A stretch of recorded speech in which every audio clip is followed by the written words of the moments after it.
So today we're taking a look at Ash, so stay tuned.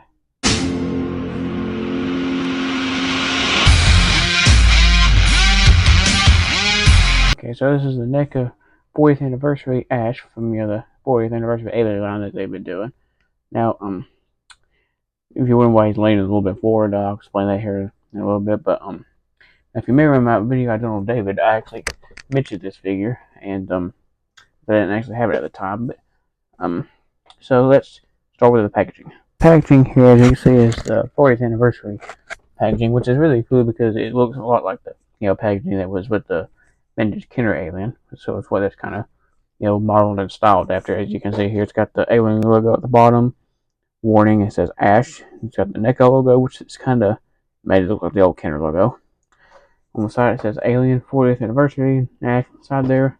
On the other side we got the Alien logo. We got a picture of Ash there, as you can see. It also says 40th anniversary Alien. And not a whole lot at the bottom, but on the back here you have one of the accessories right there.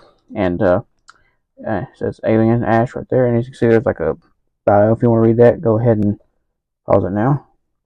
And also, there's the other 40th anniversary figures. You can collect them all year long. There's two different aliens. One of them, this will look kind of like a bloody variant right here. I ain't 100% for sure. There's this version, which I do have. The concept version, Ripley, which I don't have either. There's Brett and Parker. And there's Dallas and Kane, which I do have Kane. So reviewing him may come pretty soon too. Accessories. Ash comes with some pretty cool accessories. So with the most standard, we have 3 interchangeable hands. We have them in different positions and clasps. This one's got a really tight grip for some things. You got this hand here, which is kind of open. You can put something between his fingers there. And you got this other open hand right here too. And you got the 2 hands that do come on the figure. Comes with the glass of milk, I would assume is what this is, which is a clear cup. As you can see, it's got like liquid milk in there. Now mine, as you can see, I can take the milk out of the glasses. You're not supposed to be able to do that, but a few minutes ago I dropped this, and it must have shook this or something, because now the milk had actually come detached from the glass, so that's not supposed to happen. But you can just sit it back in there, and it looks fine. But like I said, though, it's still a pretty cool accessory. Now it's a little hard to get him to hold it, right. So, kind of dropping stuff here, but as you can see, it's a little difficult to get this into his hand here. So and it looks kind of awkward too in his hand, as you can see, because his thumb is mashed way out. Now they should have gave us a hand, like me bring Bishop in here, for example. You can pop this into Bishop's hands like so, and it looks a little more natural. You get it. Damn, there we go. As you can see, it looks a little more natural in Bishop's hand. So they should give us a hand like Bishop here, where Ash could hold it a little bit more of a natural pose. With 3 surgical tools, with the first one being this thing here, which is, I think he used this twice. He used this, cutting Kane's helmet in half, I believe, and then he used it again when he cut the leg of the facehugger, and then the acid started melting through the ship's hull. And as you see, it's mostly white. It's got some silver details and a green laser right there, which is pretty cool. Now, the hand that would hold this would be this more open hand right here, which is kind of hard to get it to go in, as you can see. So it's kind of hard to get him to hold some of these accessories. Now he comes with this light on the stick too, which he used this in the movie when they were looking for the facehugger. He was sticking this up in corners and all kinds of things, trying to find it. And then he used it, poking the facehugger, making it reflex and stuff. And which is pretty cool. It's got like a yellow light on the end there, as you can see. It's got most of it's white, and it's got a blue handle. And that hand I showed you a minute ago for the other thing is what holds this pretty good. As you can see, it's kind of tight to get it in there. But I'm sure if you mashed it down enough, it'd go all the way in. But I don't want to risk snapping this in half. So it comes with this thing, which I don't remember Ash using this, but I do remember Ripley using this when she reactivated his head. And as you can see, it's got like a green cord going to the tip there. It's got black at the end where the cord's going in. It's mostly silver. It's got a little bit of red details on the end there, and the tip of the thing is gold with silver right there in the middle, which is pretty cool. Now that's hard to get him to hold this thing, and especially in that tight hand. Now in the kind of more open hand, I guess he can kind of hold it, but it's really loose in this hand right here that's on the figure. Now, I guess you could probably stick it into this hand, yeah. So you see, it goes in that hand pretty well. He comes with the magazine that he rolled up in the movie and tried to suffocate Ripley with, as you can see. Now it's all like a beige color. There's no paint details or nothing. But it'd been cool if they would have painted some art or something on here, because this was a magazine that he took and rolled up. So it wouldn't just be straight tan color like this. It would, unless it was the inside of it, but still it would send like pictures and pages and stuff. But as you can see, it's like I said, it's mostly all like a tan color. It looks like it's a little bit dirty too. As you can see, there's the end of the pages right there where they would be, and you see where it's rolled up on the ends there. Now, the really open hands is what's really good for this accessory, as you can see. Now, since I've had the cup in this hand, it's kind of winded. I need to mash it back in some, but as you can see, you can hold it pretty well. It's kind of loose in this hand. Now this other hand, I can get to go in. Yeah, so and you see, it's a lot tighter grip than the other hand. Okay, last but not least, my favorite is his severed head here, as you can see. Now, if you remember in the movie, his head got knocked off by Lambert, and as you can see, it's got all the white synthetic blood on there, which is actually sculpted detail, if you can see there. And the likeness is there too, and it's got the same hair color and everything as the other head that's on the figure. If you flip it over, you can see the wires and the bulbs hanging out like in the movie. Now, this is where this other accessory, like I was talking about, Ripley used this to reactivate his head of this thing. And now in the movie, you can tell like when she's reactivating his head, it's a fake head, and then when he's speaking and talking, his actual head is actually stuck up through the table, which is actually kind of funny. You can tell the other head's fake, but as you can see, this is more based on the actual actor's head sticking up through the table. And very similar thing happened to David in Prometheus. But so pretty cool accessory. This is something you have to sit on the shelf. But I really like this accessory. So for articulation, Ash has a ball jointed head, a hinge at the shoulder, a double hinge at the elbow there, which is a little bit stiff. He's got a hinge and swivel at the wrist there. Now, if there's any articulation in here, it would be hindered by his jumpsuit there, as you can see.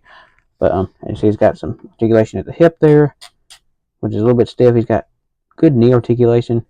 Also some ankle articulation, which is a little stiff because there's paint in the joints, I think. So that's kind of caused a little bit of balance issues. Let's take a look at the sculpt, design, and color of Ash, starting with his head. Now, the head sculpt actually looks a lot like the late Ian Holm. I don't know if I pronounced his name right, but as you can see, it looks a lot like him. And so it's got a lot of good paint apps too. The black hair and so the eyes are painted really good. It looks like they use that like 3D technology that they use now. But that works pretty well sometimes. And as you can see, going down, he's got the jumpsuit that he wore in the movie. It's got the red line around the pockets and the collar there. It's got the Weyland-Yutani logo, the one from the first movie. And on his right shoulder, he's got a Nostromo patch, which is not present on his left shoulder, which I think that's the way it was in the movie. He's got the shoulder pauldron things on top of his suit there, which when when he gets his head knocked off, them shoulder things are flapping all around in the movie. And then you see the red trim goes around the back there. There's all kinds of sculpture wrinkles from the back of his shirt there, which is pretty cool. And you can see he's got the white sleeve sticking out from underneath the blue jumpsuit, which is accurate to the film. He's got a black belt on with a silver belt buckle with some white painted details on there. As you can see, this is like an all-one jumpsuit, kind of like a mechanic would wear. When you would think about that, as you can see, got 2 pockets on his rear end, like you can put a wallet or something. He's got some pouches and stuff on his legs there. This whole jumpsuit is like a light blue, which is contrast to the dark blue worn by Ripley in Dallas. And as you can see, he's got some pockets on there like cargo pants. He's got some knee pads, which I'm not sure why he would need those, but You see there's some pockets on the front of his shins there, which is kind of reminds me of Boba Fett for some reason. And you see he's got on white Converse, which was a big thing in the first Alien movie. A lot of the characters wore them except Lambert, I think.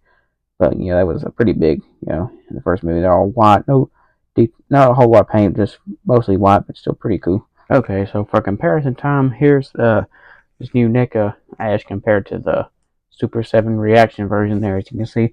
Now, I do have a loose figure of the reaction one I was looking for earlier today, and I can't find them because right now I'm getting my toy room set up, so I got a little bit of a mess around me here, but so I misplaced some things I gotta find, so that's why I wasn't able to find my loose ones. But I forgot I had some of these still on card too, so as you see, I got this for sale like $3 at Books A Million, I think. I actually got 2 of these actually still on card. But as you can see, a lot more details and stuff with the NECA version. The reaction one was supposed to be more like a retro Kenner figure, which those reaction ones were originally supposed to be released in the late 70s with the big Kenner head was released, but because they found the mold and stuff for me like in the Kenner factory or something, but they were never actually released, which was probably due to low sales on the big one.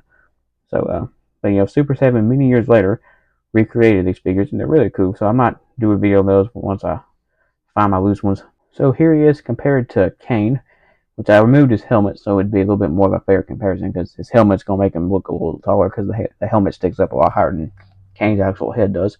But as you can see, Kane is actually a little bit taller than Ash, which I think that's part of the reason he's wearing a big bulky spacesuit. So and those boots give him a little bit of height, which I don't know if John Hurt was actually taller than Ian Holm. I'm not for sure, but so as you can see, pretty good comparison. I will do a review on Kane pretty soon. And last but not least, here's Ash compared to the other 2 synthetic characters that I have. I have David on the one side right there, and I have Bishop on the other. Now David, like Kane, I removed his helmet and I put the other head on there to kind of match with the other 2, since the other 2 ain't wearing skull caps, so that's why I put the regular head on David. And as you can see, David's a little bit taller than Ash, which part of that reason maybe is because he's wearing a spacesuit, but which David might just actually be a little bit taller than Ash in real life. And as you can see, Bishop looks like he's a hair bit taller than Ash, but which I have already reviewed David, but I haven't reviewed Bishop yet, so I'll review Bishop pretty soon too. So what do I think of this figure overall? I really like this figure, and now a few little gripes I have about this figure is the ankle articulation. I think there's some paint stuck in the joints because it's causing some balance issues with this figure. But other than that, I do like this figure, and it took a while to them to actually make this figure. I think it was because of likeness rights issues, but which likeness rights issues is another reason I think why the reaction figure, the card back, didn't actually have a picture of Ash. But so I'd highly recommend this figure if you are a big fan of the first Alien film or Aliens in general. What would be cool is if maybe they could make the other 2 synthetic characters like Walter, maybe Bishop 2 from Alien 3, which Walter is from Alien Covenant, and also Call from Alien Resurrection. That'd be kind of cool. Make like a 4 or 5 pack. But that'd be hard to pull off because it would be very expensive probably. But still it'd be cool if they would make the other synthetic characters, since we've got 3 so far. And they didn't make any human characters in Alien Covenant either. They made the creatures, but they didn't make any human characters. So if you got this video, give me a thumbs up to help me a lot, and don't forget to hit the subscribe button. Till next time.